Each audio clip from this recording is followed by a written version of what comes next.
Psalm 20. I think I mentioned it is a misnomer to say Psalm chapter, whatever. You're supposed to say Psalm 20. So I know I mess that up sometimes too. So this is another Psalm of David. It says, to the chief musician, a Psalm of David. So it was written by David, yes. And for the purpose of being sung in worship. The Psalms is where we get the word psalter from, and they would use the Psalms and they would set them to music. Obviously, they don't rhyme in English, but they weren't written in English. They were written in Hebrew, and they do work out in Hebrew. Occasionally, somebody tries to make a psalm song, and some of them you can work out and they work. But most of them you can't. And when you try to force it to music, it's kind of like trying to sing the phone book. It just doesn't work out. But they were originally to be sung in worship. And so the psalm that we're going to look at, Psalm 20, naturally divides itself into three sections, made very evident by the pronoun usage as we go through. And you'll see it as we go. It very easily divides into three sections. Many scholars believe that this psalm is written in connection with David's defeat of the Ammonites and the Syrian armies that we read about in 2 Samuel chapter 10, verses 14 through 19. And you can take a look at that. It's a miraculous work of God, one of the miraculous work of God victories. So God very obviously in control. But we start off in verse 1 with a prayer for the king. Now, I want you to pay attention to the pronoun usage here, okay? That will matter, and I'll try to kind of emphasize it. Yes? There's a number of them to the chief musician. Is he writing a song to God or to the king, earthly king, the chief musician? To the chief musician David is writing it as king to, in David's day at least, the chief musician's name was Asaph. And so he's writing it to Asaph to be used kind of like, if we had a song director here whose sole business was to direct songs in worship, and I wrote a poem and I write it to the song director to be used in public worship is the idea. Verse number 1. Pay attention to pronouns. The Lord hear thee in the day of trouble. The name of the God of Jacob defend thee. Send thee help from the sanctuary, and strengthen thee out of Zion. Remember all thy offerings, and accept thy burnt sacrifice. Selah. Grant thee according to thine own heart, and fulfill all thy counsel. We will rejoice in thy salvation, and in the name of our God we will set up our banners. The Lord fulfill all thy petitions. So what is the prevailing pronoun throughout those 5 verses? It's thee, thy, right? It's which would be the equivalent of he, his, okay? This is a prayer that is being offered up for David, or in David's behalf by his people. So they're saying, imagine it, the Lord hear David in the day of trouble. The name of the God of Jacob defend David. That's who the thee is throughout here. When it says we, it's talking about the children of Israel who would have been in David's domain. They are beseeching the Lord to attend to David's plight against his enemies. David, obviously, a man of war, a man who did great things. And in verse 1 and in verse 2, they understand that God is the best means of defense. He says, the Lord hear thee in the day of trouble. The name of the God of Jacob defend thee. And we'll deal with the name of the God of Jacob defend thee. But understand, they're praying, Lord, defend our king. Lord, defend the one who rules over us. Now, in this day, it's a rule of a king is what kind of government? Do you remember the technical name? Monarchy, yeah. But in this case, this is as close as you can get to a theocracy while still having human rule, isn't it? Because where did David get his direction from? from God. So God tells David, David, do this. David says, people, this is what we're going to do. So it's not a theocracy, it's truly a monarchy, but David is getting his commands from God, and then he passes them on to the people, at least usually. Sometimes God would give David a command, and David would do the opposite. God said, David, don't number the people. What did David do? Numbered the people, right? And so sometimes David messed it up, but it wasn't on God. And so the people here, they're saying, Lord, we know that you speak to our king. We know that our king loves you. Be his defense. Be a defender to our king. He's also a source of strength. Send help. Send thee, they're asking God, to send David help from the sanctuary and strengthen our king, Lord. Be a defense to him and strengthen him. They make much of the name of God. In verse 1, the name of the God of Jacob, defend thee. Now, we spent some time going over the names of Jehovah in our Sunday school class. Back seems like years ago. It wasn't, just a few months ago that we were doing that series. And we opened up pretty much every Sunday school of that time with Proverbs 18:10. And it says, the name of the Lord is a strong tower, and the righteous runneth into it and is safe. So the name of God is a source of strength. And as we broke it down, there are lots of names of God. There's Jehovah Shammah and Jehovah Nisi and Jehovah Sidkenu and all of these different names, and they all have a different application. Okay, so you have Jehovah Nisi is the Lord our banner. God is the banner under which we can march and see God do great things for us. In Psalm chapter 20, verses 1 and in verse 5, our psalm that we're looking at tonight, they refer to God's name as a defense and as the source of praise after victory has been given. There in verse 5 and verse 1. So the children of Israel come to God and they're praying to the Lord on behalf of their king. Lord, be a defense to him. Give him strength. And the children of Israel are confident that God is going to fight on David's behalf because David walks with God. It's one of the most conspicuous things that there is in the life of David. Could anyone look at David and think he doesn't know God? Everything about him, just even when he was caught in sin, his first response was, Lord, forgive me. He immediately understood. David wrote the Psalms, or at least most of them. David going out into battle against Goliath. David, even in the loss of his son, Absalom, and some of the issues that he went through, he's always talking about God. He's always has God kind of involved in his life. David was a man who walked with God, and it was very conspicuous about his life. And so is it accidental that the citizens of Israel know that David worships God? Absolutely not. Verse 3, they say, remember all thy offerings and accept thy burnt sacrifice. They're talking to God for David or on David's behalf. And they're saying, Lord, remember his offerings. Remember his sacrifices. Now, they didn't have the temple. They had the tabernacle. And they would have seen David going up and doing the sacrifices and offering the lamb and doing the feasts and taking part in all of this. Verse 4, grant thee according to thine heart and fulfill all thy counsel. David's worship was well known.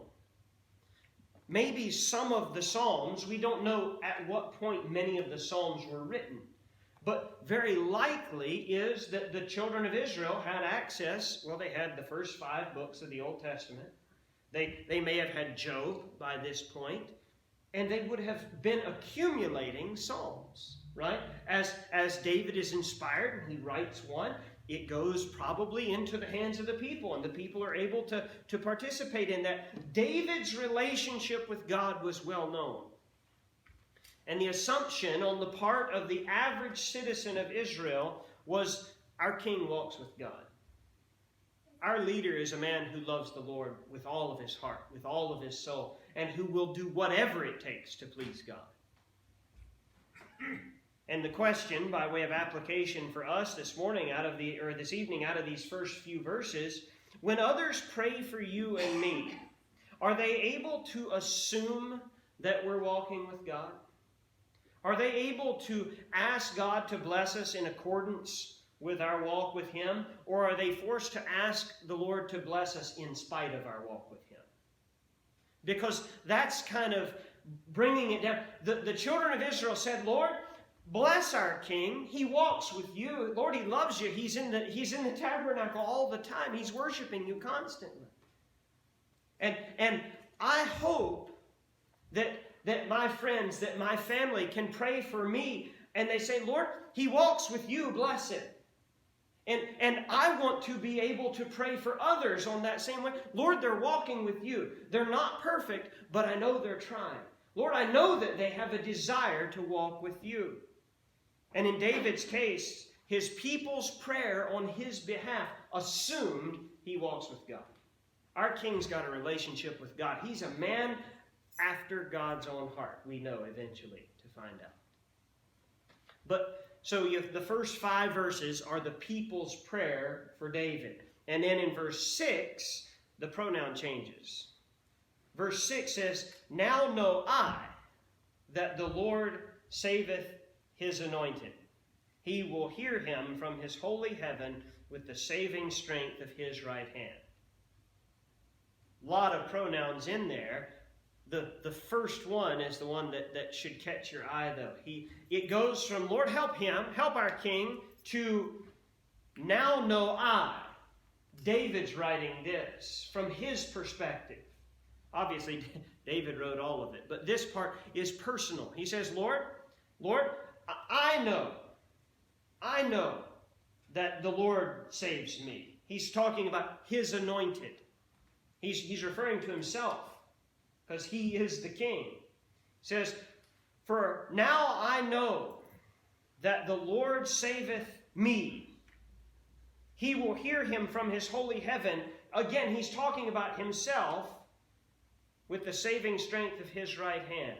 David adds his voice to the voice of the people who are praying on his behalf. And this confidence on David's part was not something new to David. You remember why David refused to hurt King Saul, even when Saul was threatening his life? Do you remember the reason that he gave repeatedly? Because he's God's anointed. Because he's God's anointed. You remember that he was in Saul's camp, standing next to Saul as he's sleeping, and one of his mighty men says, David, let me stick him, and I won't strike twice, meaning I'll get the job done with one swipe. And David said, No, he's God's anointed. You leave him alone, because God's hand is on him. And now the tables have turned. And now Saul's dead and gone, and David's the Lord's anointed. And so David comes before God, and now he's in the hot seat, as it were. As he comes before God, he says, Lord, I know that you save the Lord's anointed, and that's me now. David knew that God's hand of protection was on the king.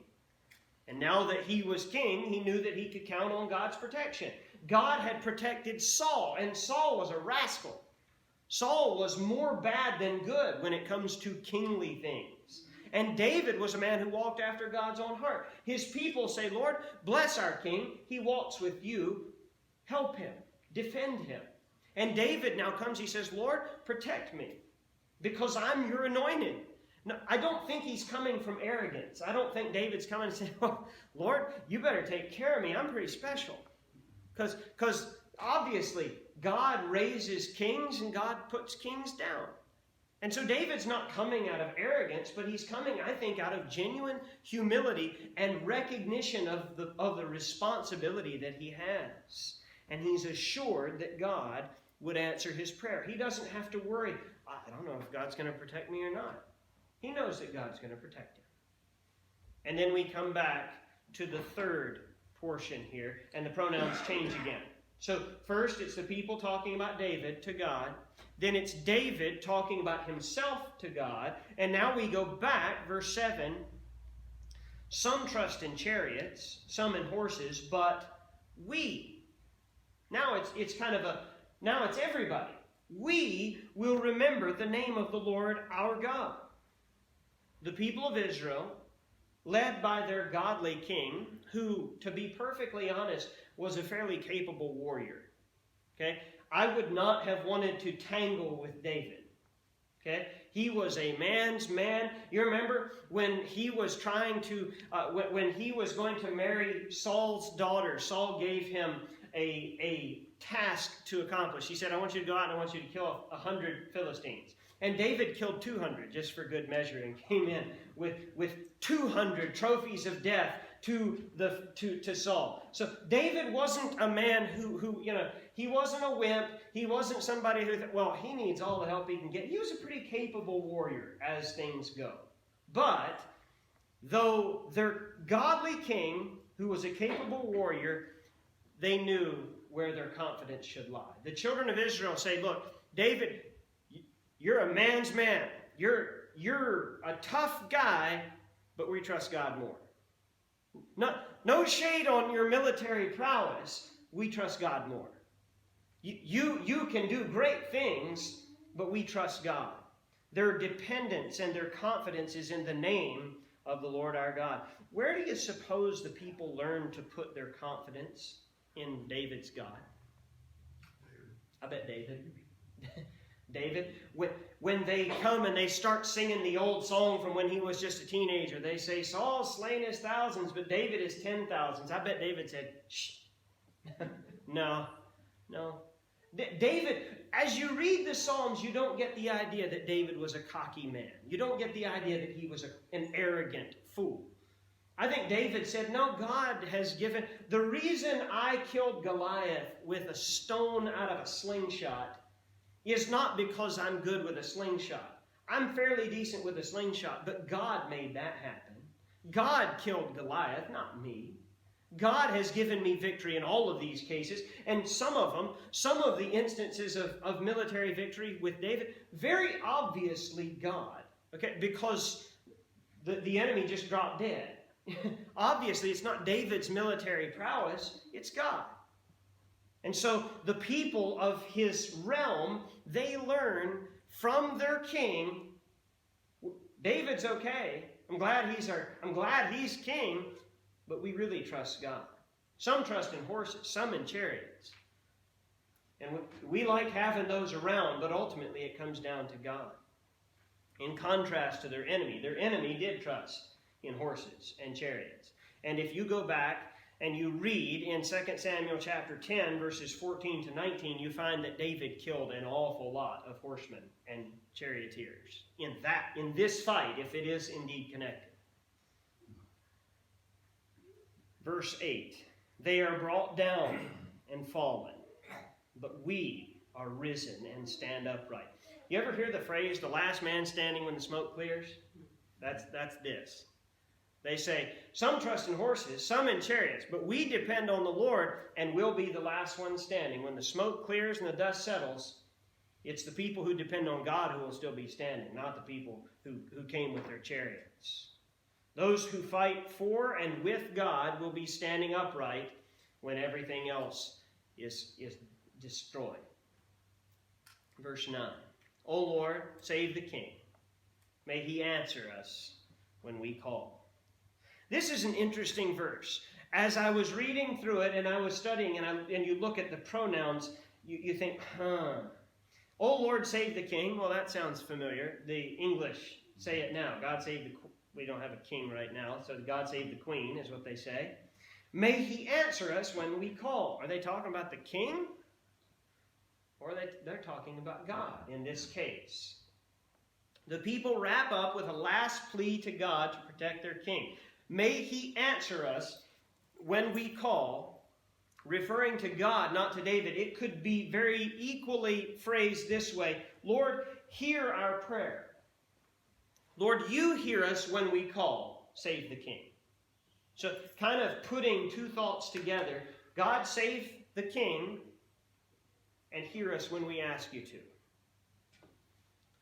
So this evening, as we conclude our thoughts here, let me ask you some questions. All of my conclusion this evening, 4 questions that I have for you. Number one, are you taking advantage of the protection afforded you by the name of the God you claim to serve? There's a lot of good truth in God's name. I would encourage you, do some study. There are books that have been written on the names of God. There's a lot of good and solid doctrine that you can learn just from His name. Number two, are you walking with God in such a way that those who look at you, your family, your co-workers, your friends, and so on, so that they know that you have a real and a vibrant relationship with God? Do the people who pray for you have to pray, Lord, I know they're not walking with you, but would you bless them anyway? Or are they able to say, Lord, I know that they're doing all that they can. Would you bless them? I would much rather be one who is prayed for as someone who is walking with God. Lord, they're doing what they can. Please bless them for it. As opposed to, Lord, you know, they're spitting in your face right now, but bless them anyway, Lord. Please turn them back to you.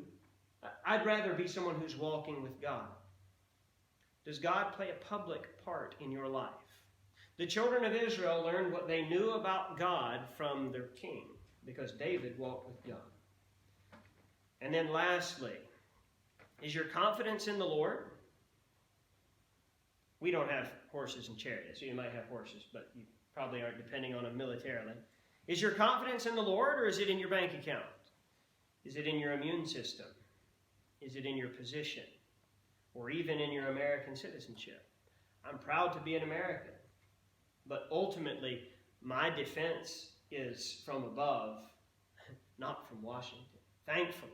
So, some questions for you as we wrap up Psalm 20. Any thoughts that you have tonight on Psalm 20, verses 1 through 9? Yes, sir.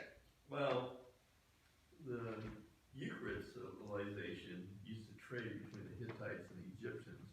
The Egyptians were good at making chariots, and the Hittites had the best horses. Mm-hmm. And they fought each other, but they trade in those commodities. And I think with basically Israel replaced the Hittites as the in-between marketer between different parties. And so they probably actually had a trade of both chariots and horses.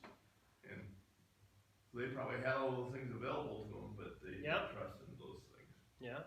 You know which king had the most chariots?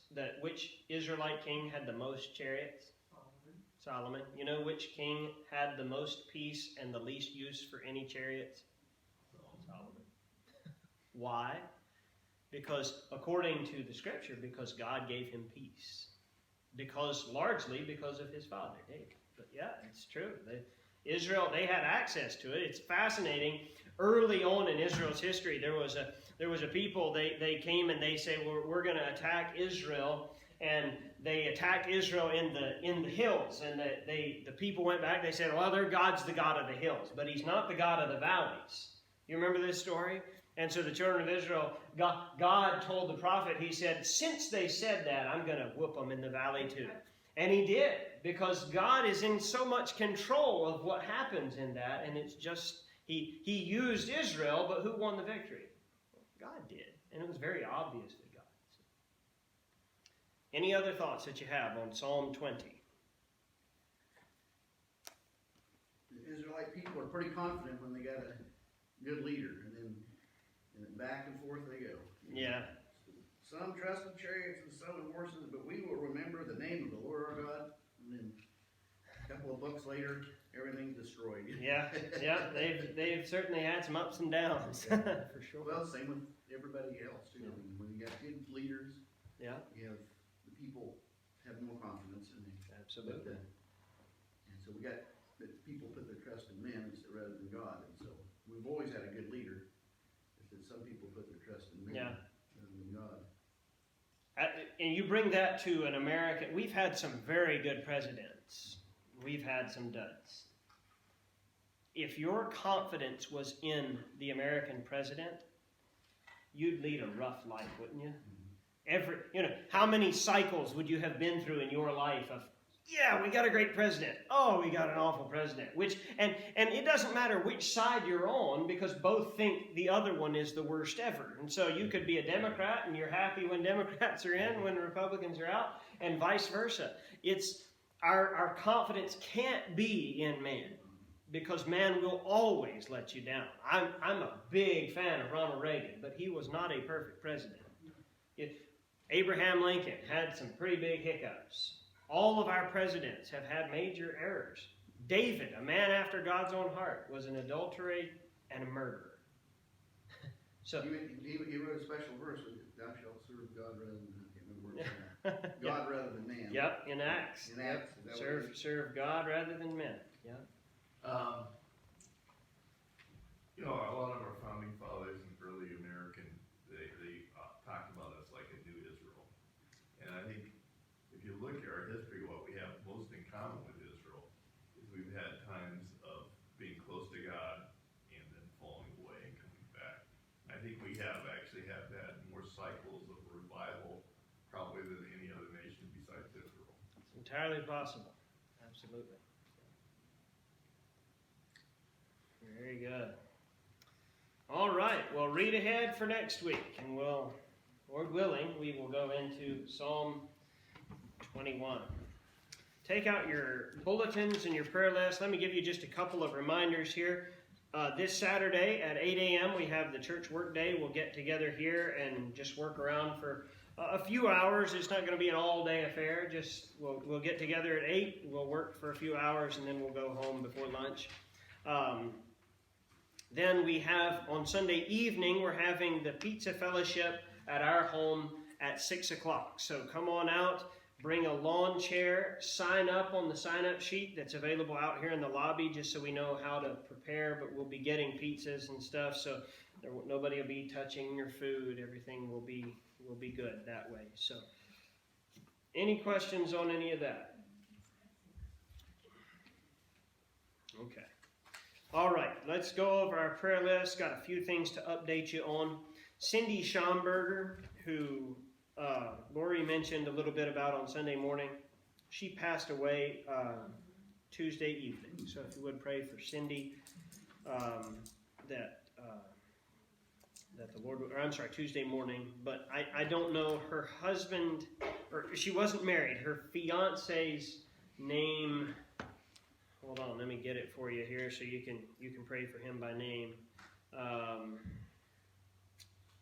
His name, Merle Miller, was her fiance. So if you would pray for Merle, I don't think she was terribly old. I don't know her age exactly, but if you would pray for the family of Cindy Schomburger. Continue to pray for Fianna. Any updates on her? No. Let's just continue to pray for her, for wisdom and for patience and determination and all that goes into learning how to walk again. For Pastor Wolf, Miss Kathy mentioned right now specifically we can pray that he will gain enough strength to be able to help in transferring himself a little bit more than he is right now. So he is in a good place to do that and to learn how to do the therapy for that. So if you would pray for Pastor Wolf. I talked to her last night. Today was his last day of quarantine, and he gets to go out he gets to go out into with the other group, and that was really wearing on him because he can't be around anybody. Yeah, it's not a good time to have to go in any place. But yeah, I'm praying that the Lord will just really use this time for him to just rock it forward and be in a good place after everything. So. Pray for Jerry Imhoff, as Mel mentioned, he's having these spells more regularly where just everything kind of goes at once for a little bit. So if you would pray for him. Also, I mentioned on Sunday from Janice, Mark Turner is having a knee replacement. It is scheduled for June 5th. So if you pray for him that he will be able to do that and then recover from it very quickly. Any updates that you have? Yes? I have a prayer request for... I have one aunt that's still alive, and she is in her mid-90s, and she has pneumonia, and they're testing to see if she has COVID-19. Okay. What's her name? Rabina. R-O? R-U-B-E-N-A. Rabina Dirksen is her name.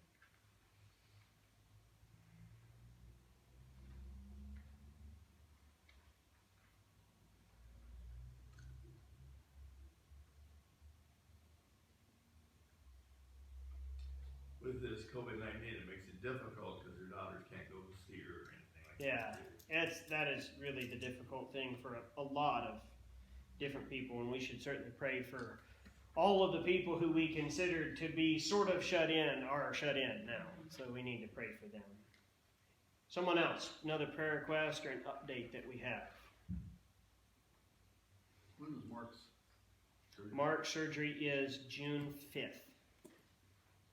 That's a knee replacement.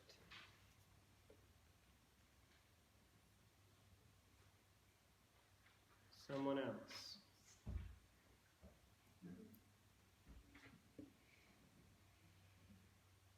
Okay. Let's continue to pray for our missions family as we have several different ways that we can pray for them. We have a good number of missionaries who we support who are retired here to the States, which would place them right in the age bracket of difficulty with COVID-19. And then we have a handful of missionaries who are on the field right now and are dealing with different issues. I have a friend who is in the Solomon Islands, and they have no cases at all. And if you know where the Solomon Islands are, you can't even see them on the globe. They're dots in the South Pacific. But they went into a 36-hour lockdown today.